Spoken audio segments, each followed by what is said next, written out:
Co się tak trzęsiesz, dziewczyno? To długo nie potrwa.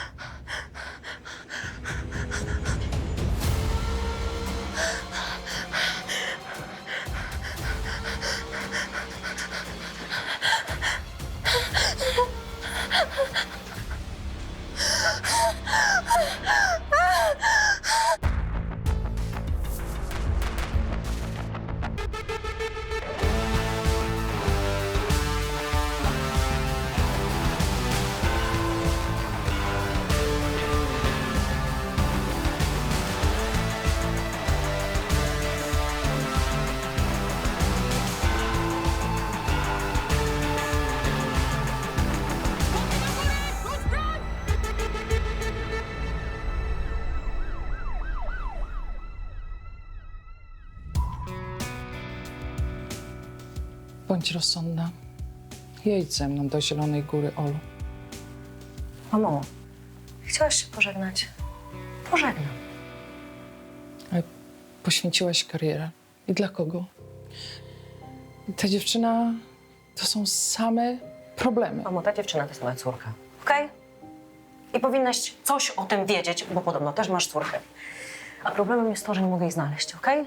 Zniknęła i nie wiem nawet, czy żyje, ale ciebie to oczywiście nie interesuje, więc do widzenia. Zniknęła? No sama widzisz. I możesz sobie triumfować! Że znowu mi się nie... Idź już, idź, po prostu błagam cię, wyjdź już stąd. Olu, Wyjdź, bo jestem w pracy, okej?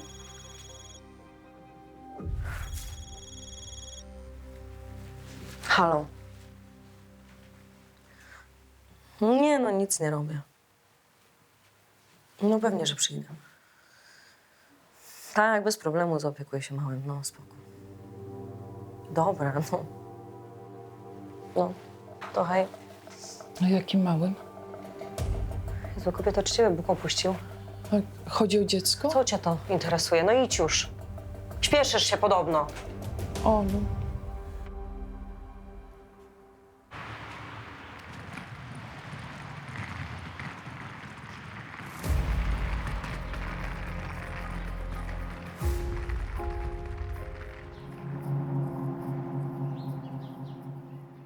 A ja mówię i to po raz drugi, że ludzkie szczątki znalazłem, a pani tu mi z biurokracją wyskakuje kryminalna sprawa. Ludzkie szczątki? No ludzkie szczątki. Ale jakie szczątki? Gdzie? No u mnie na rewirze, na śmietniku i trzeba się śpieszyć, bo dzisiaj wywózka. Straszny widok. Wytrzymać się nie da. Dobra, Grodziec jest już? Dzielnicowa sierżant Grodziec jest. U siebie.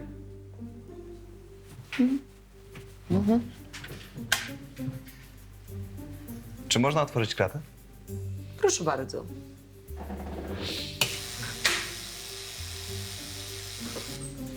Dziękuję bardzo.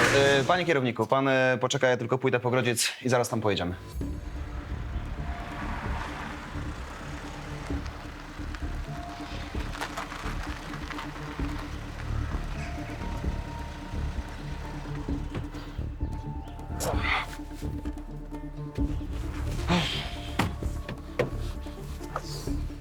No kierowniku, prowadź pan. Ja już miałem wszystko przygotowane, posegregowane do odbioru. Patrzę, a tu mi wybiega jakiś człowiek i poszedłem sprawdzić, czy mi czasem bałaganu nie narobił, a tam po prostu straszny widok. Czyli widział pan szczątki ludzkie?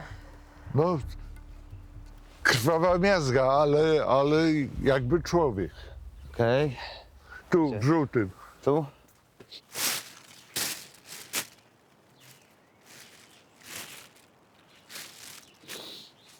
To nic nie ma. No jak to? Były tam. No co wy sobie, panocku, jaja robicie? Nie no, z władzy w życiu, no były tam. Bercyn, to jest krew. Co? Zdjęcie zrobiłem nawet. Są ślady krwi. Proszę. Proszę. Niewyraźne, widać krwawą miazgę, szczegółów brak. To jest jakieś mięso. Pokaż. To takie żarty są paragrafy. Czekaj, Bercyn. No to jest abortowany płód. Zobacz. Pani dzielnicowa to widzi. Tu masz rączkę. Taki mały człowiek. Że co niby? No płód ludzki po tak zwanej skrobance. Oczywiście była szansa, że mogło tam dojść do jakiejś potwornej mistyfikacji. Szczerze mówiąc, wolałam, żeby tak właśnie było, bo zdjęcie zrobione przez pana Wacława było tak niewyraźne, że mogło przedstawiać nawet, nie wiem, połamaną lalkę zalaną sosem pomidorowym. No ale niestety, technicy szybko potwierdzili, że w kontenerze znajdowały się ślady ludzkiej krwi.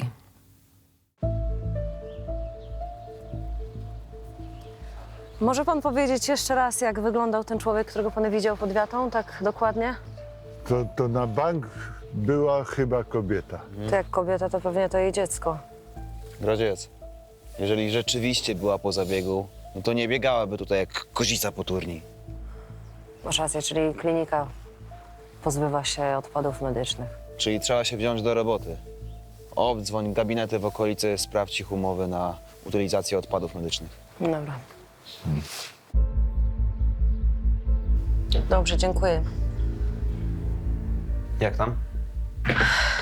No nic, no. Odpady z małych placówek medycznych są odbierane przez wyspecjalizowane firmy. To jest po prostu ściśle ewidencjonowane. Co się dziwisz? Ktoś by ci się przyznał, że wyrzuca takie rzeczy na śmietnik? Słuchaj, dowodów nielegalnego zabiegu nie wysyła się do spalarni w opisanym worku. Dobra, zostaw już ten telefon, szkoda czasu. Uparła się, że to jest aborcja, a trzeba... Bercyn, ja po prostu wiem, co widziałam. Czego ty nie rozumiesz? Nie może być tak, żeby się takie rzeczy... żeby się ludzkie szczątki walały po gorczaku. Dlatego trzeba ruszyć Dubska i rozejrzeć się w terenie.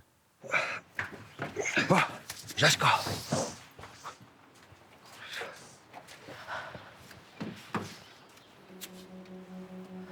Wiesz co, zaczekaj chwilę.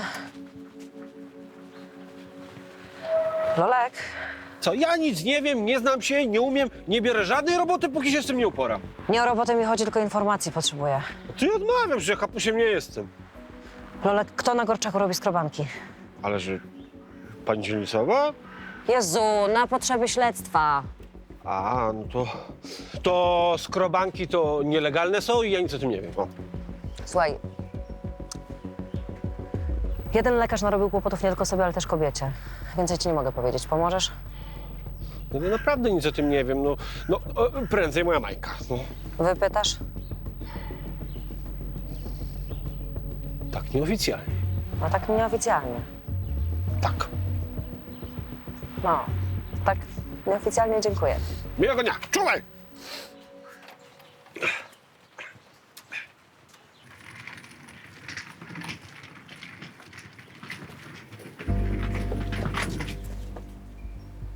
Ty jeszcze tu jesteś? No, jak widać. Miałaś zniknąć. No, ale zabrakło mi kasy. Nie tak się umawiałyśmy. Ty się nie umawiałaś, babciu.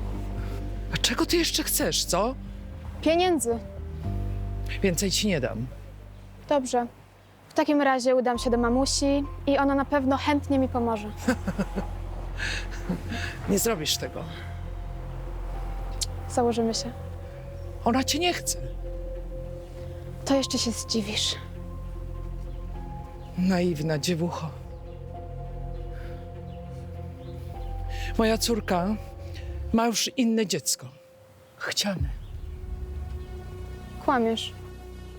Możesz sprawdzić dziś wieczorem. Pewnie i tak za nią łazisz. Kłamiesz!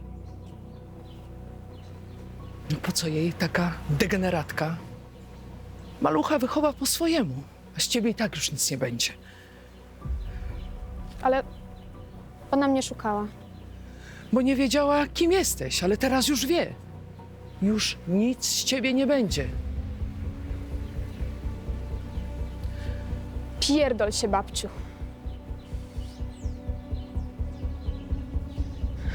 Żadnych pieniędzy nie dostaniesz.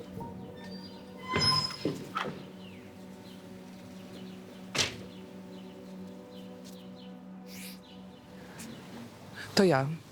Nie przyjadę dzisiaj. Nie zdążę na pociąg. Tak wypadło. Będę jutro. Całuję.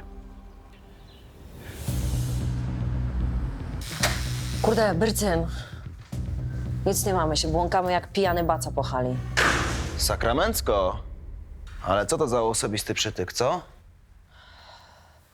Brycyn, nie daje mi to spokoju. Mam wrażenie, że ktoś tę kobietę musiał zmusić do usunięcia ciąży. Jezu, Sicku, się uparłaś. Zdążyłem. O. Co? Po pracy z Majką gadałem i I pomyślałem, że od razu przybiegnę i powiem. Co? No, że na Kurczaku jest taki jeden lekarz, który był ginekologiem, ale mimo, że stracił uprawnienia, to dalej działa. Tylko, że on nie pomaga tym lokalnym babom tutaj u nas, bo za drogi jest. My mu płacić nie będziemy. Nazwisko, adres. Oktawian, Mróz, o, od Majki. Dzięki, Lolek. Ale ja mam taką małą sprawuśkę, bo moglibyście mi jakieś takie zaświadczenie napisać, że to do śledztwa potrzebne? Słucham? No bo jak Majkę zapytałem o tą skrobankę, to się zaraz zagotowała i myślała, że to moje, nie? Dobra. Zadzwonię do niej później, okej? Dobra, dziękuję. No, sami rozumiecie, no z kobietą lepiej dobrze żyć, no nie? Cześć. Jasne. Dzięki. Spoko. Zadowolona? Jest ślad, możemy jechać. Dobra, załatwmy to od razu. Kurde. Co? Zapomniałam. Obiecałam. No co nie obierzesz się, jego dzieckiem zajmę. No to się zajmuj. Sam to załatwię. Serio?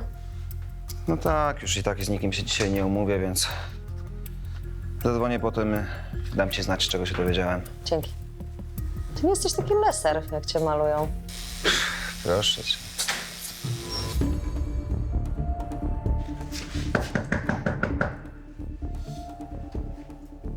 Policja, proszę otworzyć!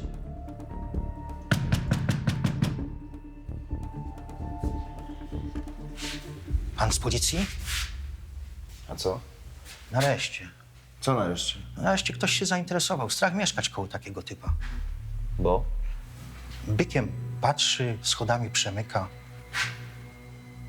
A teraz jest w domu? Jest, słyszałem przez ścianę, ale zapewne niedługo wyjdzie. Nocami wychodzi przed świtem, wraca, walizki, paczki nosi.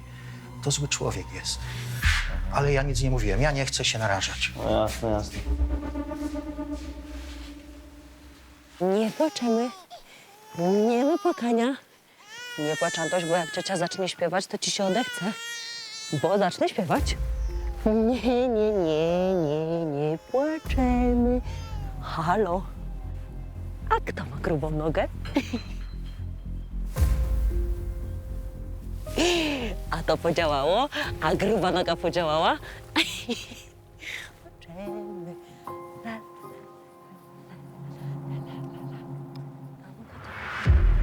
Czekaj, muszę kończyć.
Co jest? Bercy, no gdzie ty jesteś? Zapiłeś? Zaspałeś? Grodziec, nie krzycz. Czyli Kac, no zajebiście. Dzwonię do ciebie przez północy. W domu ciebie nie ma. Konował mi, uciekł. No i co, zabalowałeś ze złości, tak?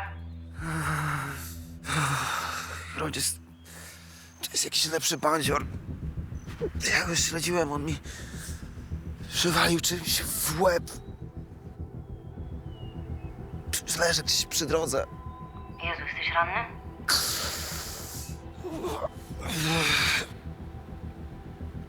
Bateria mi zaraz wpadnie. Gdzie jesteś?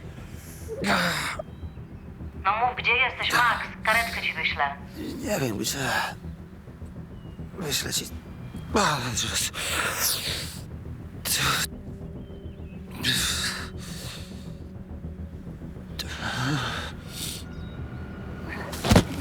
Komisarz Byrcyn na szczęście zdążył wysłać pineskę z lokalizacją i pogotowie zabrało go do szpitala. Był obolały, przymarznięty, ale na szczęście cały. Lekarz kazał mu odpoczywać w domu, no ale Byrcyn stwierdził, że nie odpuści napaści na górala i natychmiast wrócił do roboty.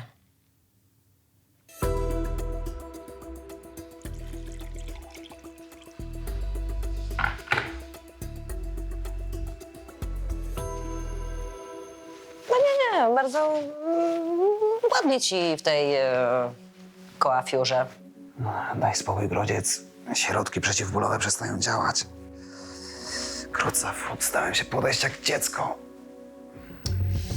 Jak to możliwe, żeby taki wybitny ninja z Podhala tak się dał zrobić? Niesamowite. Miał być zwykły lekarz, a nie jakiś bandzior. Najgorsze jest to, że się zapadł pod ziemię. Prokurator dał zgodę, chłopaki zrobili mu wjazd na chatę, ale nic nie znaleźli. Jak to? To jest nora. Co prawda były tam jakieś narzędzia lekarskie, nielegalne leki, ale nic więcej. Co, nie prowadził tam zabiegów? Ślady na to nie wskazują. No dobra. Dowiemy się na pewno, co ukrywa i dlaczego ci to zrobił. Chcę zgłosić próbę zabójstwa. Ale nie, ja nie będę w ostatnich minutach swojego życia jakichś papierów wypełniał. Zostałem otruty. A to nie szpital. Poczęstowano mnie pierogami, które, można powiedzieć, były pocałunkiem śmierci.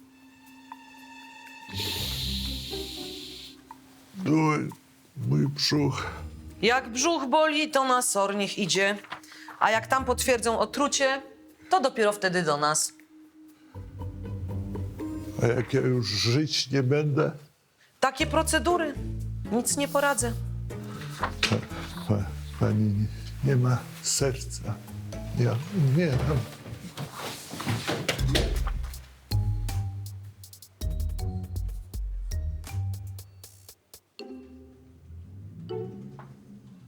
No to już przesada.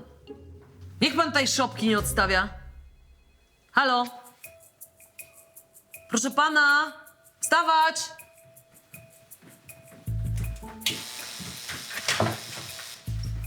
Proszę pana, pobudka!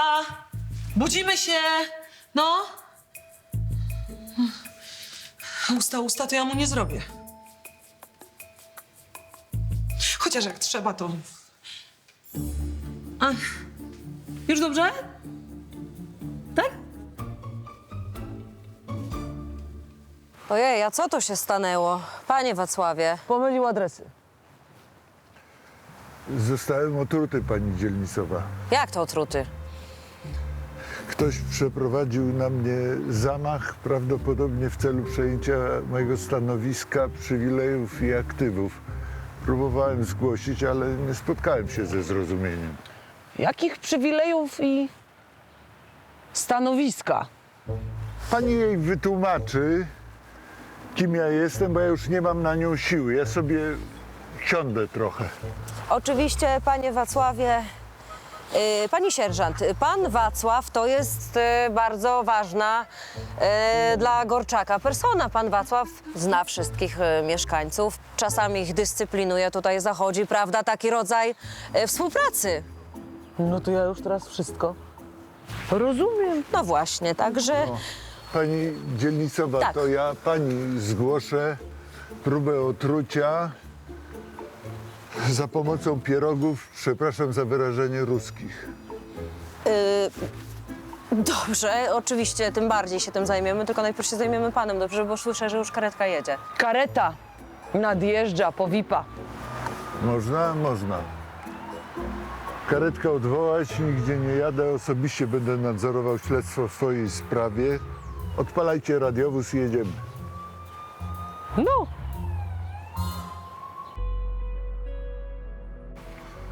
Ojej,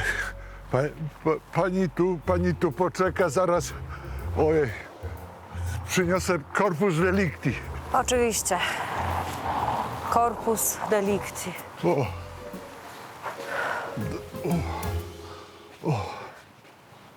No proszę bardzo, to są pierogi.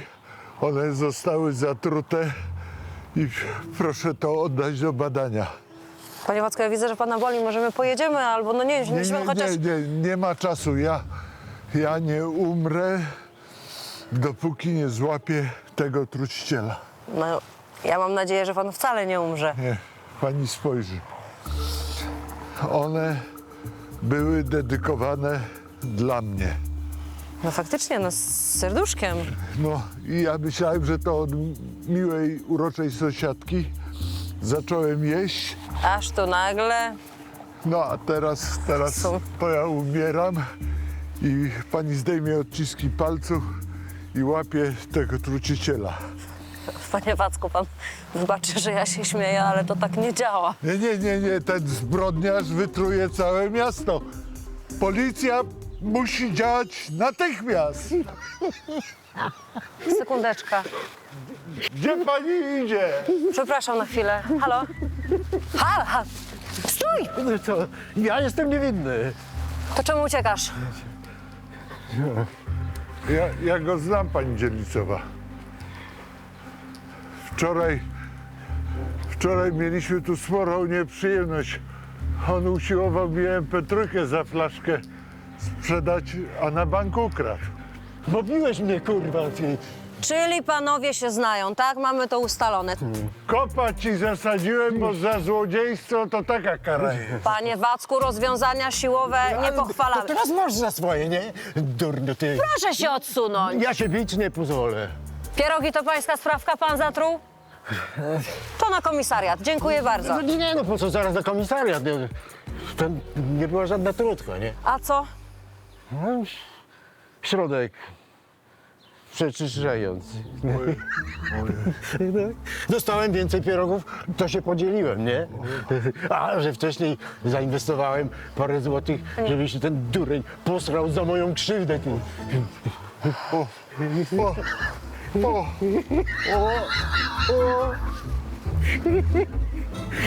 Zadziałało! A jeszcze przeterminowane do tego były.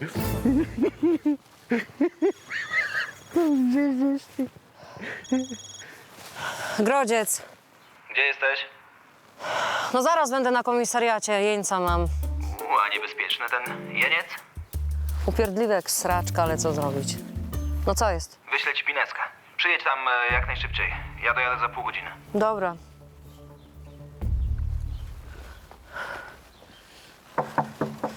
Panie Wacku, wszystko dobrze? Dziękuję, ogarnięte. Pouczyłam truciciela o niebezpieczeństwie, jakie niesie ze sobą podawanie leków przypadkowym osobom. Przysięgał, że już nigdy więcej tego nie zrobi.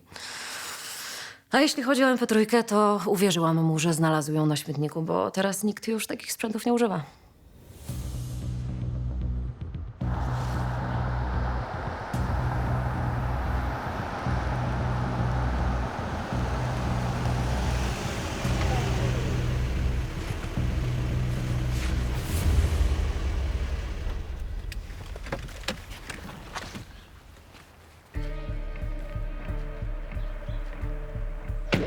Ty już tutaj? A gdzie ten twój jeniec? To już nieważne. Znaleźli to, co nam wczoraj zginęło ze śmietnika. W studzience było burzowej. Masakra. Czyli co to było? No płód abortowany. Miałam rację. Płód miał około 26 tygodni. Czyli który to miesiąc ciąży? 6. Takich ciąż się nie przerywa. Teoretycznie to już jest takie stadium rozwoju płodu, że miał duże szanse, żeby przeżyć. Jakie wyjęto? Przez brzuch? Przez pochwę. Podczas zabiegu było miażdżone i rozrywane. Masakra. Moim zdaniem ta niedoszła matka powinna być teraz w szpitalu. No, sama tutaj raczej tego nie podrzuciła. Ale może dowiemy się, kto to zrobił. Tu jest monitoring. Dobra, to ja sprawdzę, co złapał. Będę na komisariacie. Czekaj, Grodziec. No nie mogę tak kurwa stać tu bezczynnie, sorry.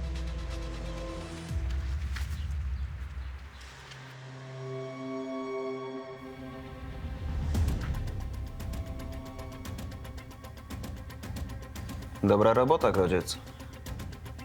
No, nagranie może niewyraźne, ale tutaj mamy twarz. Trzeba ją wrzucić na bęben. No i sprawdzić, czy wśród krewnych i znajomych Oktawiana Mrozania miał kogoś podobnego. Dobra, to tyle. Niestety, nie udało nam się zidentyfikować kobiety. Nie było jej ani w naszej bazie, ani wśród krewnych ginekologa, ale była szansa, że mieszkała na Gorczaku, więc rozesłaliśmy jej wizerunek do wszystkich patroli i liczyliśmy na to, że gdzieś ją wypatrzą.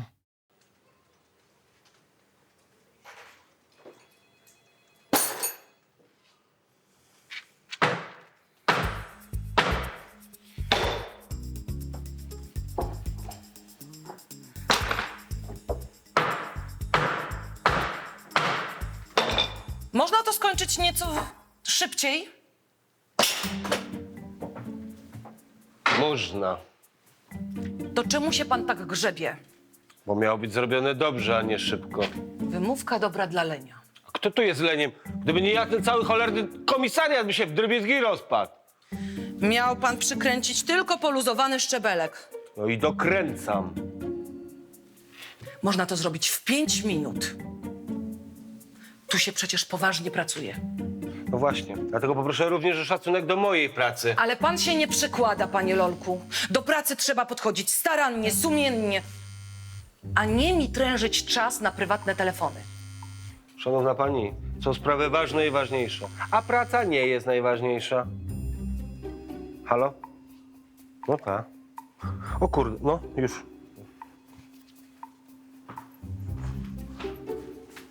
A to? Spokojnie, no praca nie zając, krata. No krata, no!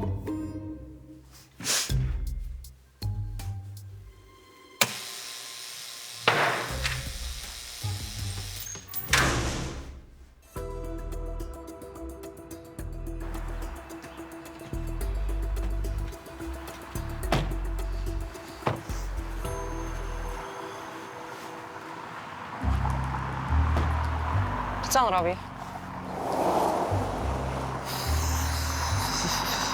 Co ty robisz? No, ja to jednak muszę to tak nie afiszować, no. Dobra, Grodziec, niech zostanie. Dobra, to powiedz chociaż, gdzie ten mróz. No, tu za winklem i w prawo trzeba. Tylko mój informator mówił, że on teraz się z gangusami zadaje, więc no, ja radzę uważać, no. Dobrze, to ty się schowaj.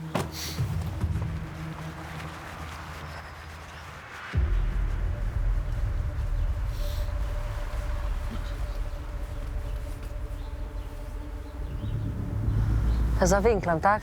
Tylko która brama? To jest jego fura. Gdzie? Ta? Skąd wiesz?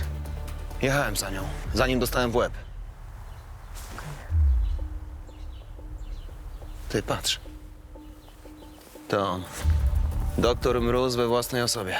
Idziemy. Stój, policja!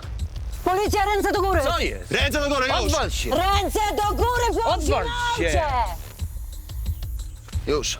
Czego chcesz? Jestem spokojnym obywatelem. Spokojnym obywatelem, ta? Który wali poczciwych gliniarzy po łbie? Ciekawa definicja. Rączki. Chcę zobaczyć wasze legitymacje. Nie jesteście bezkarni, gnoje. Zaraz zobaczysz. Ręka. Druga. Już. Co my tu mamy? Trzymaj. Nie masz nakazu przeszukania. Mój adwokat cię dojebie, nie pracujesz już. Już nie tacy nas zwalniali. Cicho. Co tam?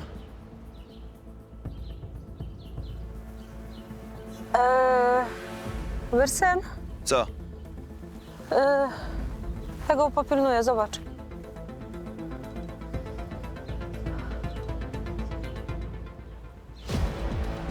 Ja pierdolę. To jest ręka. No ręka! I jakieś narzędzia lekarskie, kurwa. Nie wrobicie mnie. To nie moje. A, to dopiero teraz twój adwokat będzie miał ręce pełne roboty po nocku. Dobra, pilnuj go, ja dzwonię po techników, niech to zabezpieczą, się pożygam zaraz. Idziemy. Nisko. Niżej!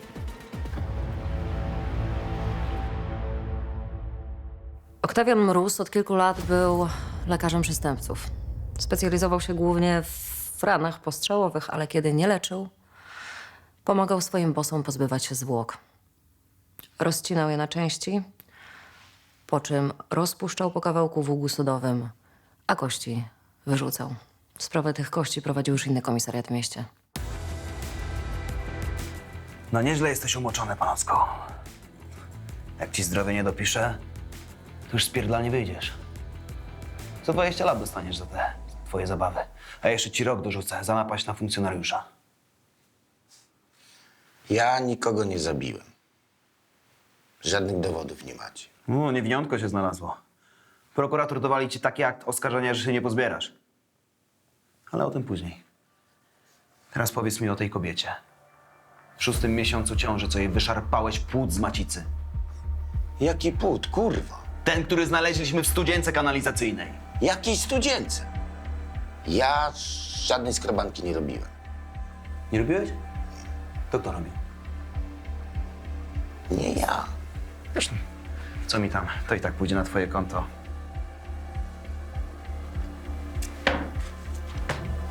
Ale jest taki jeden na Gorczaku, który zajmuje się takimi sprawami.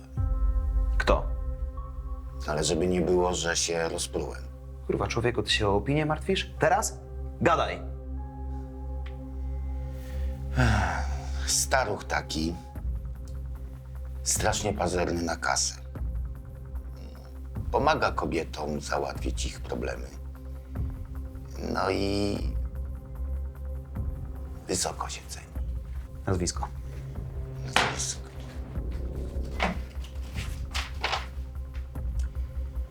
Karol Kowalewicz. Gdzie go znajdę? A ma taką kliniczkę na Rawskiej, ale trudno tam wejść. Sprawdzimy. Jak mnie wpuszczasz w maliny, to na bank dokleimy ci ten płód jako zabójstwo. W 6. miesiącu ciąży dzieciak mógł już przeżyć.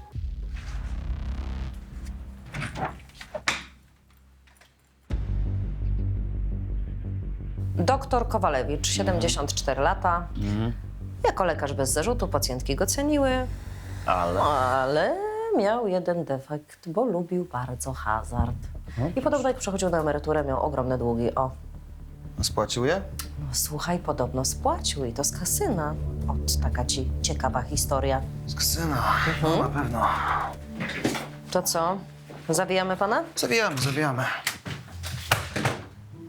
A telefon należy odbierać. To tak, racja. Chyba zostawiłem w socjalu. Dziękuję. Coś się stało? Patrol wypatrzył kogoś podobnego do tej poszukiwanej ze zdjęcia. Gdzie? W parku na Janiszewskiego. No to elegancko. Dzięki, Aldonka. Sierżant mało dobra. Bardzo dobra.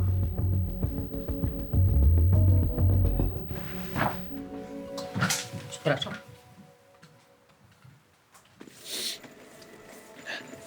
Dobry wieczór.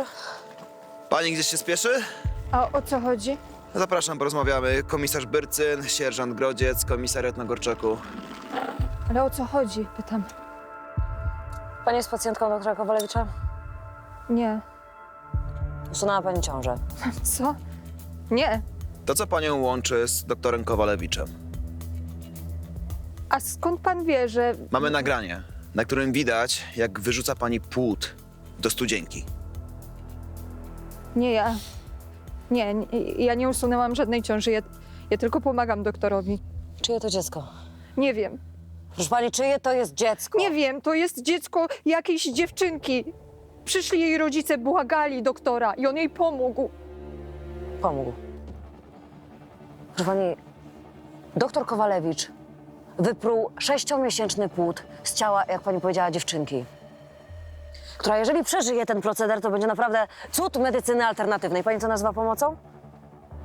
Ja nie mam pojęcia, ja się na tym nie znam. On kazał mi się tego pozbyć, ja się tego pozbyłam. A teraz on mnie jeszcze za to wyrzucił z pracy. Dobrze. Porozmawiamy sobie. Zapraszam panią. Marta Rogala była asystentką Kowalewicza w nielegalnej klinice aborcyjnej. Nie była odporna na stres, ta cała sytuacja ją przerosła, więc sama zaoferowała nam pomoc. Zaproponowaliśmy jej udział w policyjnej prowokacji.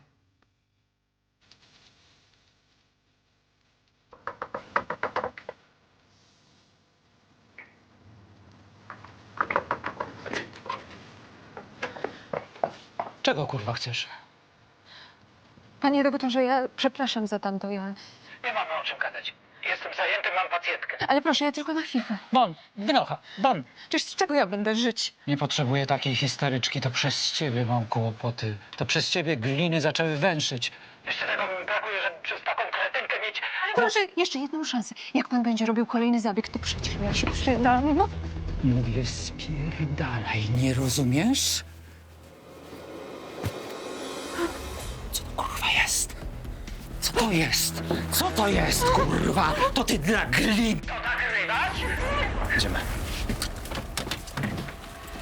Zabiję cię, zabiję cię, zabiję cię, suko! Jeden paszczyk będzie po tobie! Mnie chciałaś wydać? Mnie? Mnie? Kurwa, ja ci to... Zabiję! Policja! Zostaw ją! Już! Do ściany! Do ściany! Tu nie wolno wchodzić! Ręce za siebie! Wszystko okej?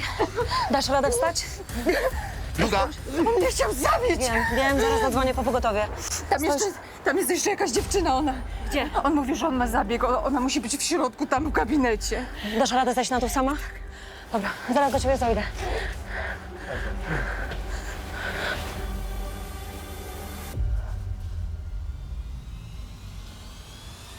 Co?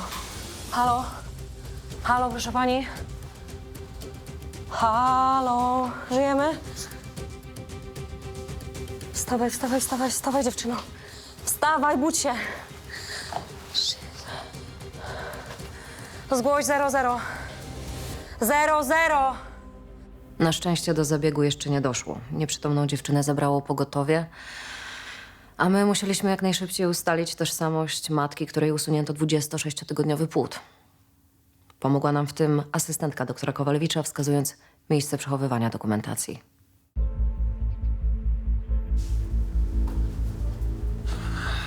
Dziesięć, tak? 10.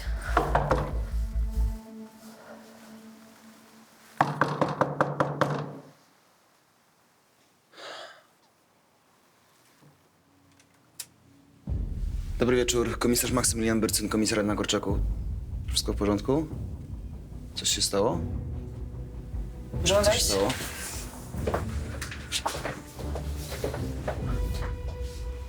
Halo? Halo? Słyszę, że ona jest totalnie rozpalona. Komplikacje po aborcji, tak? Nieprawda. Jezu, trzeba ją zabrać do szpitala. Wezwij, powiedz, że to sepsa. 00 zgłoś do 07. Nie możecie, nie! Potrzebuję pogotowie na Ryską 46 przez 10 natychmiast. Kobieto, słyszysz, co ja do ciebie mówię? Twoja córka umiera. Przyjąłem, wysyłam. Przestań płakać. Lepiej, żeby umarła, zamiast przyznać się, że miała nielegalną skrobankę. Nie wiem, co robić. Oni ją zgwałcili. Już miało być po wszystkim, ale z Liną jest gorzej. Zaraz, jak to zgwałcili? Rysiek się wściekł i powiedział, że ich znajdzie. Rysiek to jest pani mąż, tak? Pozabija ich albo oni jego. Powstrzymajcie go. Już jedna tragedia wystarczy.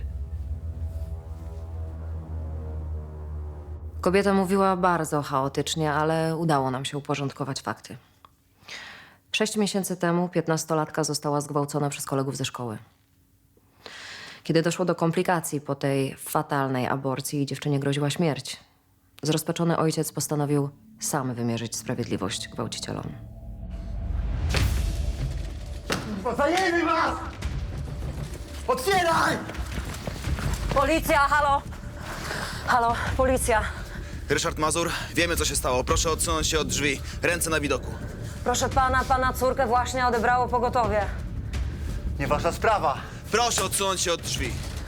Panie Ryszardzie, niech pan nie robi głupstw. Odpierdol się, powiedziałem. Rzuć to! Rzuć ten nóż! Już!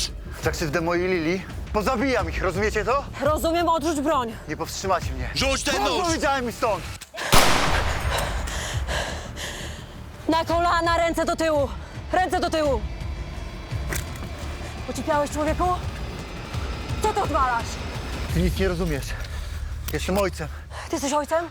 Ty jesteś gówno, a nie ojciec. Córkę twoją zgwałcili, a ty kazałeś jej milczeć. Ty jesteś ojcem? Żeby jej na ulicy palce nie pokazywali. Kto? Sąsiedzi? Nie, no oczywiście lepiej jest, kurwa, córkę oddać rzeźnikowi pod nóż, niż żeby się sąsiedzi nie śmiali. Zajebista mentalność. Nie wiedziałem, że jest w ciąży. Co nie wiedziałeś? Brzucha nie widziałeś? 6 miesiąca nie widziałeś? A kto zapłacił za skrobankę? 15-latka? To co, miała urodzić bękarta? Mieliście obowiązek zgłosić to na policję, tak? Twoja córka walczy teraz o życie na pogotowiu, rozumiesz, Tymbale 1? Załatwiłeś jej psychologa? Ojciec, Zgłosiłeś to na policję? spokój się. Pytałeś o kogo, kurwa, Rodziec, stanie! spokój się! Dobra, wstawaj.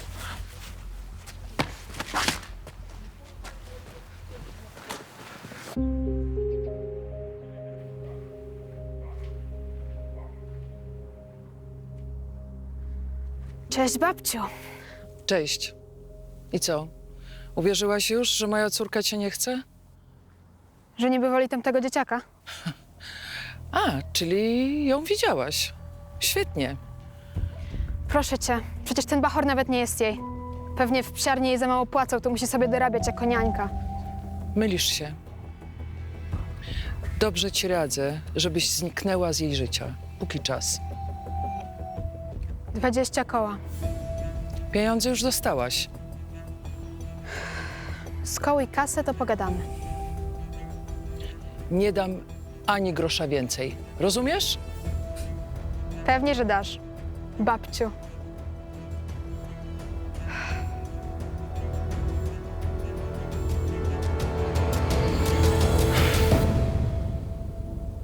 Klaudia.